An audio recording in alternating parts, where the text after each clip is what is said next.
Hi everyone! May 5th, 2009. That's the day plants were invented. I think.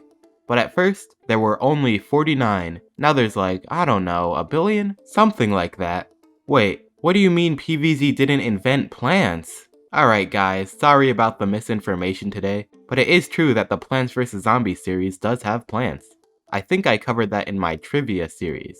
Plants vs. Zombies. It sure has plants. PVZ2 would then have even more plants than the original. I'd give you an exact number, but they're gonna add more anyways and make this video outdated, so just pretend I gave you the amount. The point is, it's a lot. Some of them are new, but a lot returned from the first game. And across every other game in this series, it's clear there's somewhat of a main cast. So today, we're gonna rank the PVZ1 plants from least to most iconic. And yes, just PVZ1, because if we tried PVZ2, we'd be here all day. So before we get into that, you're probably wondering, by what metric am I determining the iconicness of these plants? Well, my opinion, mostly. So feel free to disagree, but I'll try to make this as accurate as possible. See, I would say there's three main factors. 1. Recognizability. Pretty self-explanatory. 2. Role in the series. For example, a plant that you use often is more likely to be a bigger icon versus something that's very seldom used. And 3. Impact they've had on the rest of the series. How many variations exist of them, any special levels or minigames tied to them, that sort of thing. Sound good? Let's rock. Shouldn't it be let's plant, by the way? I never understood that. Okay, so out of all 49 plants in the first game, which is the least iconic? It's hard to say, but if I were to pick one, Gold Magnet. From what I can tell, out of all of the plants in PVZ1, this is the only one that's never returned in any other games.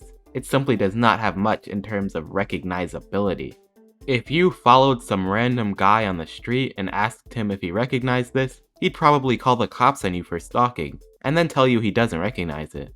It only has one game appearance, very late in the game too, considering it's an optional upgrade, and it's not even a particularly good plant. While upgrades like Cob Cannon and Cattail don't really appear in too many games, they're at least iconic staples of Survival Endless, so that gives them pretty major recognizability there.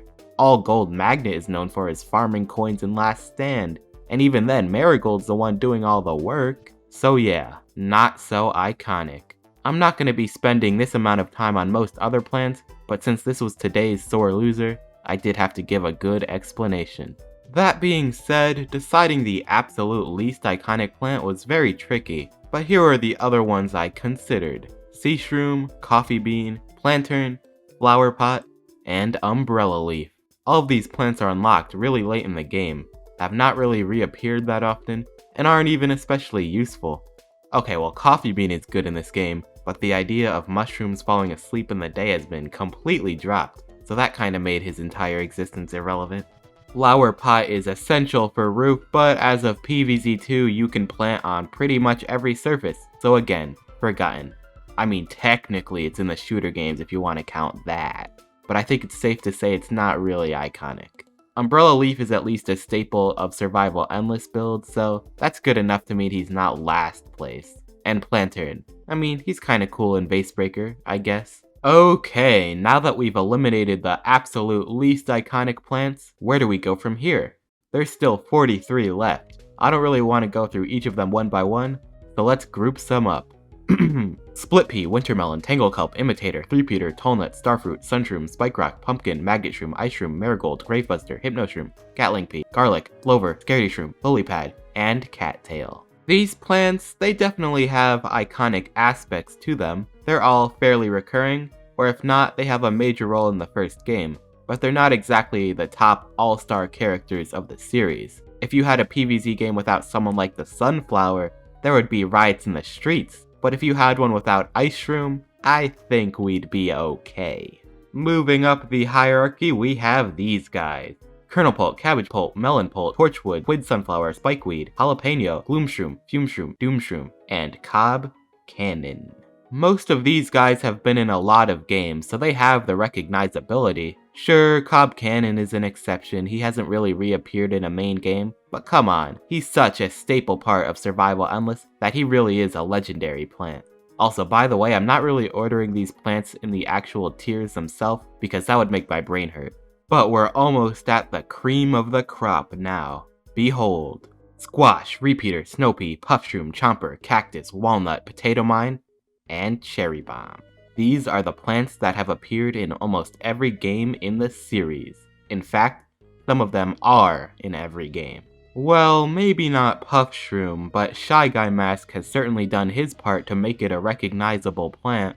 Chomper and Cactus are interesting cases, because they weren't all too important in PvZ1. They kinda sucked, honestly. Weren't very popular. But after being made playable characters in the Garden Warfare games, that gave a massive boost to their popularity, and they've become main plants of the series. They are absolutely icons of Plants vs. Zombies.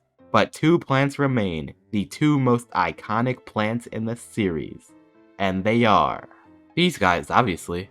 I mean, we all knew it was coming, the pea shooter and the sunflower. The first two plants you get. They're always playable in the shooters, have tons of variations based on them. They're the faces of the series. But between them, which is more iconic? Honestly, I had no idea. The pea shooter does appear first, and has by far the most versions out of any plant. But the sunflower is arguably more important gameplay-wise, as producing sun is such an essential aspect of gameplay. And she sings the ending credits, that's pretty important. I really wasn't sure what to say, so I took it to the fans. Yeah, this poll had a secret meaning behind it. I wasn't just bored, I was doing research. And most people went with pea shooter. I expected it to be a lot closer, honestly. But hey, the people have spoken. The most iconic plant in Plants vs. Zombies is the pea shooter. That's kind of anticlimactic. I wish I could say like Spike Rock or something, just for the fun of it. But what can you do? Well, now that that's settled, we can rest easy. But what about the zombies, you ask? You didn't ask that? Well, shut up, okay? I'm gonna tell you. It's the zombie. Yeah, there's no need to make an entire video on that, let's just face it. Looking at all the options it could even be, first of all, half of them are literally based on the normal zombie. Who else could it really be? He appears first, is in every level. He's simply an iconic enemy design. I know you were really hoping the Gatling Pea zombie would be the most iconic, but unfortunately it did not work out that way. Alright, well, now that life's greatest mystery has been unraveled, I'm gonna call it a day.